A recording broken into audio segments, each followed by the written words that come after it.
I wasn't supposed to be here today. I wasn't supposed to be alive to tell you this story. A year ago, I was just an ordinary person, working, laughing, going to church on Sundays. I never imagined my life could turn upside down so quickly. It started with what I thought was a stubborn flu. I felt tired, had body aches, but I brushed it off. I kept telling myself, I just need more rest. Weeks went by, and my energy disappeared. Climbing the stairs felt like running a marathon. Then came the sharp pains, so bad they'd wake me up at night. I finally went to the hospital, thinking I'd get some medicine and go home. But that day, the doctors looked worried. They ran more tests. They whispered to each other in the hallway. My heart pounded. After hours of waiting, one of them came into the room with a heavy look in his eyes. He sat down and said, "We found something, and it's serious." My body went cold. He told me the illness had spread through my body. Treatment had failed. There was nothing more they could do. Then came the words I will never forget. "You have about 3 days left." I stared at him, unable to breathe. My mind went blank. I thought of my family, my children, my spouse, my friends. How could I tell them I was about to leave this world? In that moment, I remembered Psalm 34, verse 18. "The Lord is close to the brokenhearted and saves those who are crushed in spirit." Those next hours were the darkest of my life. My family came to see me. We cried together. I tried to be strong, but inside, I felt empty. That night, when everyone had gone home, I lay in that hospital bed staring at the ceiling. I began to pray, but it wasn't a fancy prayer. It was broken, desperate. I said, "Lord, I don't understand why this is happening.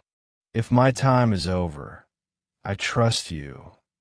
But if you still have a purpose for me, I need you to show up. Please, God, step in." As I prayed, Jeremiah 33 verse 3 came to mind.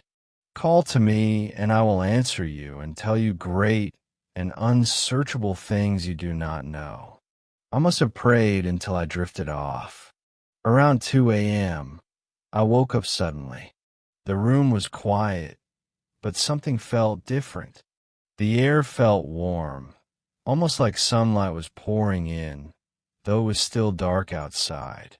I thought maybe a nurse had come in, but when I looked, the room was empty. Then I felt it, a presence. Peace, deep and overwhelming, filled the room. My pain began to fade.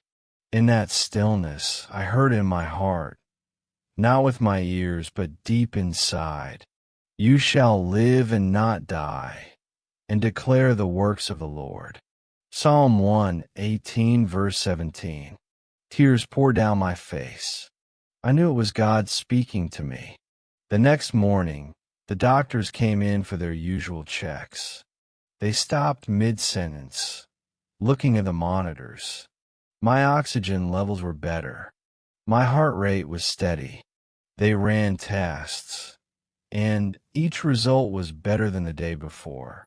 They didn't believe it at first. They thought it was a temporary improvement.